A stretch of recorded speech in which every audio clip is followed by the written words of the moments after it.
வருஷத்துக்கு ஒரு வாட்டி ஐப்பசி மாதம் பெரியபாளையம் போகிறது வழக்கம். அதே மாதிரி நேற்று ஞாயிற்றுக்கிழமை கோயிலுக்கு கிளம்பலான்னு போனோன்னே தேங்காய் செட்டு வாங்கிட்டு அதுக்கப்புறமா பொங்கல் வச்சுட்டு எங்கள் அம்மா கூட கூப்பிட்டு போனேன். பொங்கல்லாம் வச்சுட்டு வேப்பந்தலை கொடுக்குறது வழக்கம் என் பையனுக்கு. அதே மாதிரி வேப்பந்தலை கட்டி அவனுக்கு மஞ்சள்லாம் வச்சு வேப்பந்தலை கட்டி அவனுக்கு கூட்டிகிட்டு போனோம். கோயில் சுற்றிட்டு 3 சுற்று சுற்றிட்டு வந்த உடனே அங்கே பொங்க பானை எல்லாம் வச்சு தூளத்தாண்டை வச்சு சாமி கும்பிட்டுட்டு அம்மாவை தரிசிக்க போனோன்னு நிறைய கூட்டம் இருந்துச்சு. 50 ரூபா லைனில் நாங்கள் போனோன்னு அம்மா கிட்ட போய் நல்லா தரிசனம் பண்ணிவிட்டு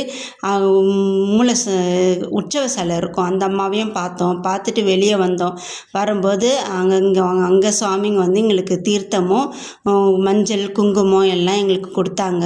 அதை வாங்கிட்டு வெளியே வந்த உடனே அங்கே அம்மாவுக்கு புடவெல்லாம் வச்சுருந்தாங்க. அதை வச்சு பார்த்துட்டு அதுக்கப்புறமா சாப்பாடு அன்னதான டோக்கன் கொடுத்தாங்க. அதை வாங்கிட்டு சாப்பிட்டோம். வடை பாயசத்தோடு சாப்பாடு போட்டோம். சூப்பராக இருந்துச்சு. சாப்பிட்டுட்டு வயிறு நிறைய சாப்பிட்டுட்டு வெளியே வந்தோடனே தங்கத்தேர் இருந்துச்சு. அம்மா அதை பார்த்துட்டு கோயிலை விட்டு வெளியே அங்கே பொரியலாக விற்றுட்டு இருந்தாங்க. அதை வாங்கிக்கிட்டு வீட்டுக்கு வந்தோம். இந்த வீடியோ பிடிச்சிருந்தால் லைக் பண்ணுங்கள். தேங்க்யூ.